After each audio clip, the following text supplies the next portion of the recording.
Hey guys, Dan here from Daniel Norris Effects, and it's about that time where I do another microphone comparison. It's been a while since I've done one in this style, but it's good to go back to old ways. Anyway, so the microphones I'm comparing right now is once again the Rode VideoMic, the original, the Rode NTG-2, and the newcomer to the tests is the Rode VideoMicro. Now this is the version that just goes straight into a 3.5mm jack. This is not the one with the smartphone attachment or the smartphone adapter cable. However, due to awkwardness with the connections I'm using right now, I'm not able to cut seamlessly between the VideoMicro and the VideoMic because they are both using my one and only XLR to 3.5mm adapter. But we will muddle through. Right now you are hearing me with the Rode VideoMicro straight into the Tascam DR40. The gain is set to 66 as that seems to bring the level just right. Test 1 2, test 1 2. Okay, and now you are hearing me through the Rode NTG-2 going straight into the Tascam with phantom power. This is with the gain set also at 66. Test 1 2, test 1 2. And now you are hearing me with the Rode VideoMic, and it is going straight into the Tascam, and the gain is set to 66 with the low pass filter, which I forgot to mention is set to off. Test 1 2, test 1 2. Okay, so something I forgot to mention before I started this test, all the mics right now are roughly 2 feet away on the same stand, and it may look as though they are all at different distances from the source of the sound, my voice. The way I have set these microphones up is not so that the distance from me to the tip of the shotgun matches, but so that the distance from me to the capsule matches. Because the Rode VideoMicro, the capsule is right in the front, whereas with the two shotgun mics, the capsule is a bit more into the back. So the distance between me and the capsules matches, though because these two obviously are shotgun microphones, the sound may differ. Okay, so now we are going to do a test with the various types of pop filter and windsocks that come with these microphones. Obviously, the VideoMicro only comes with a dead kitten windsock and not a pop filter, so that will have to do for this test. So we're going to start now from the other end. We're going to start with the Rode VideoMic. This is once again with the gain set to 66. Going straight into the Tascam DR40.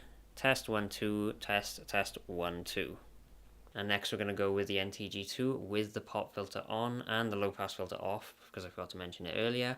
Going straight into the Tascam DR40 with phantom power and set with the gain set to 66. Test 1 2, test 1 2. And finally, we are going to go with the Rode VideoMicro. We're going straight into the Tascam DR40 with the gain set to 66. The pop filter windsock is attached. Test 1 2, test 1 2. Okay, now to do the traditional distance test. Now, for those of you who don't know, the reason I do this distance test on my other videos is to show how good shotgun mics, or the particular shotgun mic I'm reviewing, is at picking up dialogue from a greater distance, as shotgun mics aren't always going to be able to get within 2 feet of a subject depending on the shot it is being used to record. So I do a distance test to show its effectiveness at picking up clean dialogue at varying distances from the microphone. Okay, so now we're going to start this test off with the VideoMicro at 2 feet away without the pop filter. The gain is set to 66. Test 1 2, test 1 2. Okay, so I am roughly 6 feet away now. This is with the Rode VideoMicro in a fairly echoey room, and the gain is still set to 66 with the pop filter removed. Test 1 2, test 1 2. And now we are at about 12 feet away using the Rode VideoMicro with the gain set to 66 with the pop filter removed. Test 1 2, test 1 2. And finally we are at around 15 to 20 feet away This is with the Rode VideoMicro with the gain set to 66 with the pop filter removed. Test 1, 2, test 1, 2. Okay, now we're going to the Rode NTG-2 with the gain set to 66, the pop filter is removed and the low pass filter is off. Test 1, 2, test 1, 2. Okay, now we are roughly 6 feet away with the Rode NTG-2. The gain is set to 66, the pop filter is removed and the low pass filter is set to off. Test 1, 2, test 1, 2. Okay, now we are roughly 12 feet away with the Rode NTG-2. The gain is still set to 66 and the pop filter is removed with the low pass filter set to off. Test 1, 2, test 1, 2. Okay, and now we are finally at roughly 20 feet away. The low pass filter is set to off with the pop filter removed and the gain is still at 66. Test 1, 2, test 1, 2. Okay, and finally we are with the Rode VideoMic at 2 feet away. Pop filter is removed and the low pass filter is set to off and the gain is at 66. Test 1, 2, test 1, 2. And now we are at roughly 6 feet away. The pop filter is still removed and the low pass filter is off with the gain at 66. Test 1, 2, test 1, 2. Okay, and now we are roughly 12 feet away with the VideoMic. The gain is set to 66 with the low pass filter off and the pop filter removed. Test 1, 2, test 1, 2. Okay, and now we are roughly 20 feet away with the Rode VideoMic. The gain is set to 66, the low pass filter is off and the pop filter is removed. Test 1, 2, test 1, 2. Okay, and I'm not going to be doing the same distance test now with the pop filters on because I prefer to do that in an outdoor scenario, which I will be doing in another video. However, I will be adding a new element to my tests right now, and that is going to be the external noise cancellation test, which before, when I was outside, I mostly just stood there quietly so you could hear the ambient noise, but to me that doesn't really give a good gauge on how well it cancels out noise from the sides and the back. However, I'm adding this test now due to a recent video I made with the Rode VideoMicro at a skate park where the cancellation of voices not only around the skate park but also directly behind the camera really impressed me. So I'm adding this test for the benefit of the Rode VideoMicro, but also to show its comparison against real shotgun mics that should actually do better in theory.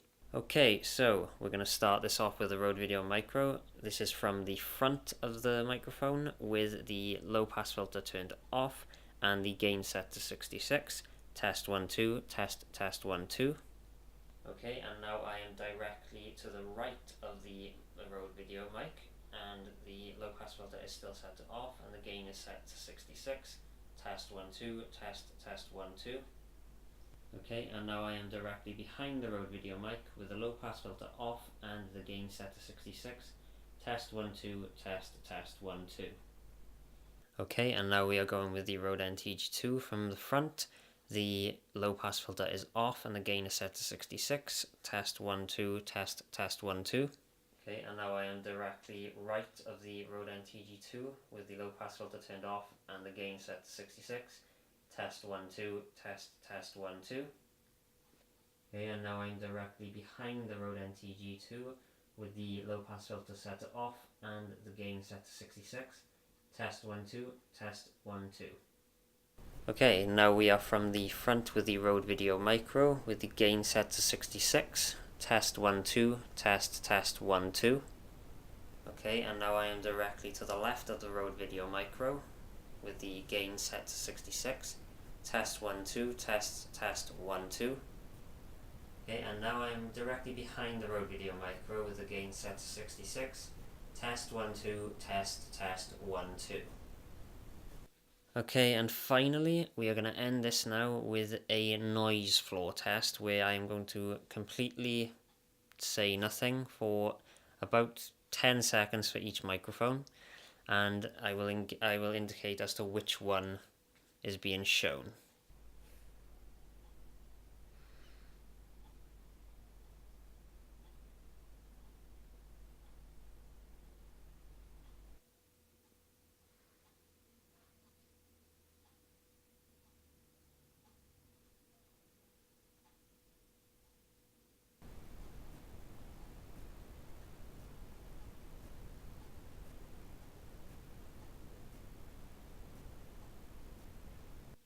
Okay, and that concludes our tests of the Rode VideoMicro compared to the Rode NTG-2 and the Rode VideoMic.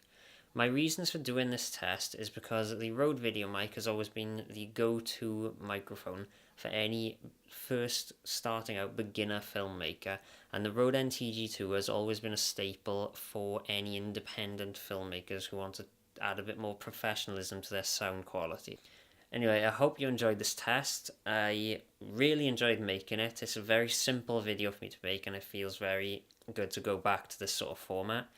Let me know in the comment section which one you thought performed the best in what scenarios, and let me know if you'd like any other more specific tests with any of these microphones in the future. I'm Dan from Daniel Norris Effects, and I'll see you in the next video.